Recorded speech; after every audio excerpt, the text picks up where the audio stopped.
Os cuento qué es lo que habíamos hecho. Bueno, habíamos explicado los conceptos de interfaz, de clase, de objeto.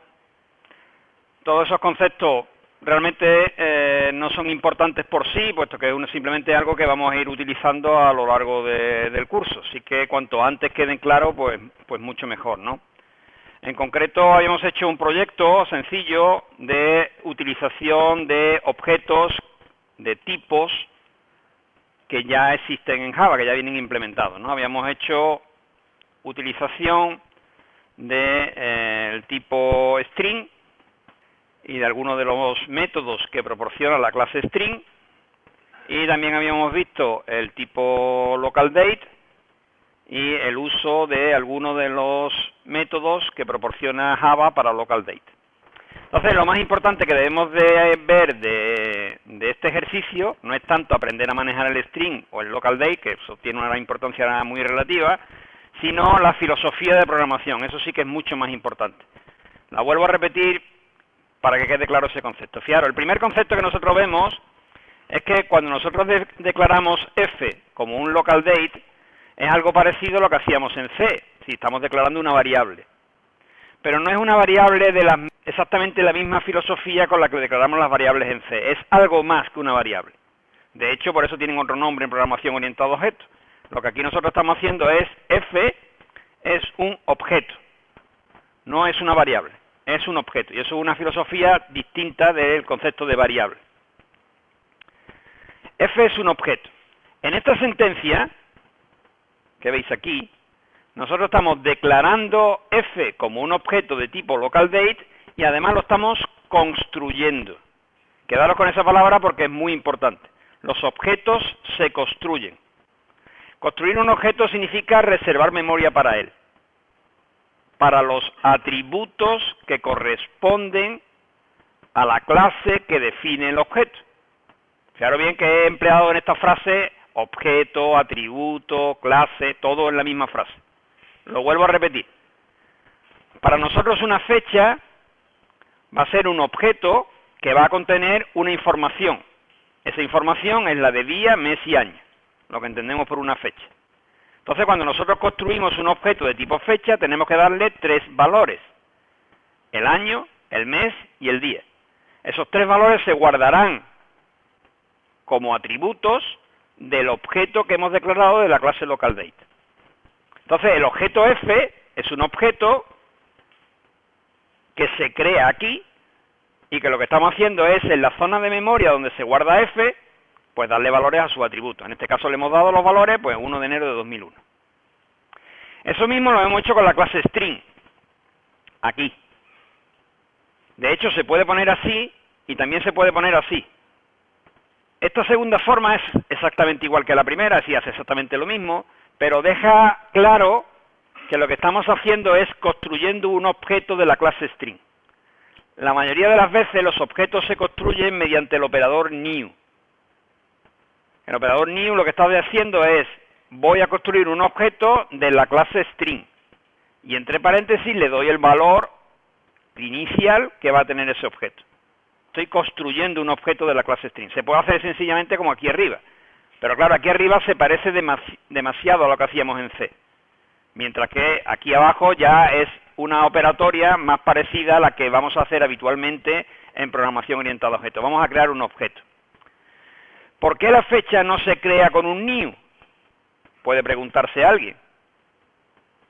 Bueno, pues que localDate tiene un constructor de objetos que es distinto de string. Tiene un constructor a partir de métodos de una clase estática. De momento, una forma distinta, ¿vale? Ya veremos que también hay otra posibilidad para crear objetos, y esta es una de ellas. Esto es lo que se llama una factoría a partir de una clase estática. ¿Cómo se utilizan los objetos? Bueno, la primera forma de utilizar el objeto, la más sencilla, es mostrar en consola su valor. Entonces nosotros mostramos en consola su valor, la fecha es, concatenamos con f. Fijaros que cuando nosotros concatenamos f, f es de tipo localDate, y lo estamos concatenando con un string. Es decir, que Java tiene un proceso por el que convierte f en una cadena de caracteres. y lo concatena a la cadena de caracteres que yo le he puesto en el system.out.println. Volveremos sobre esto más adelante. Bien, hemos creado otro objeto de tipo fecha, le hemos llamado F1, y lo hemos también creado a partir de la misma clase de antes, la clase localDate, pero ahora invocando en vez de a off, a now. Fijaros que esta es la forma habitual de invocar a un método a partir de una clase.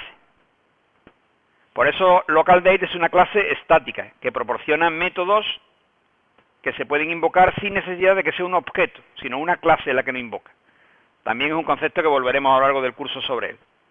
¿Cómo un objeto invoca un método? Pues aquí lo vemos. Si quiero saber el día del año correspondiente a una fecha, invoco al método getDayOfYear, que me proporciona pues un valor entero. Entonces aquí lo que estoy haciendo es invocando el método de la clase localDate que me devuelve un entero. De nuevo, fijaros en la invocación, el objeto, punto, el nombre del método. Aquí teníamos un ejemplo un poquito más complicado. Si yo le resto 1000 días a una fecha, me da otra fecha. Entonces tengo localDate F2 igual a F1 punto, invoco al método y el argumento. Esta subsecuencia se puede juntar. Entonces estoy invocando al día del año correspondiente, a la fecha correspondiente, a restarle 1000 días a F1. ¿Cómo se hace? Objeto, método, método, y así sucesivamente, tantas veces como fuera necesario. Fijaros que F1.-days me devuelve un localDate. Y a esto, como es un localDate, invoca al método dime el día del año. Esto es lo más importante de lo que vimos el lunes. Cómo un objeto invoca a un método. Y a su vez, el resultado de esa invocación puede invocar a otro método. ¿Con esto qué conseguimos? Con esto conseguimos que nosotros, cuando tenemos un método de la clase localDate, siempre tiene que recibir un argumento de tipo localDate. Lo que pasa es que no está explícito. Si nosotros vemos las invocaciones a los métodos, ahí no aparece por ningún sitio un argumento de tipo localDate. De hecho, lo podemos mirar aquí arriba, mucho más sencillo aquí arriba. Réstale 1000. ¿A qué le resto 1000? A F1. F1.-days, 1000. La acción -days está llevada a cabo, o se lleva a cabo, sobre el objeto F1, que es el que invoca el método. Entonces, -days es un método de la clase localDate que solo puede ser invocado por un objeto de la clase localDate. Pero es que más aún, en el de abajo, F1 es un localDate que invoca a -days, que devuelve un objeto de localDate que no está por ningún sitio. Lo único que sirve es para invocar a su vez al otro método obtén días del año. Es decir, que esto de aquí, hasta el punto, es un objeto de tipo localDate, pero que no está puesto físicamente en ningún sitio. No está explícito. Es un objeto de localDate que invoca a su vez al método getDayOfYear.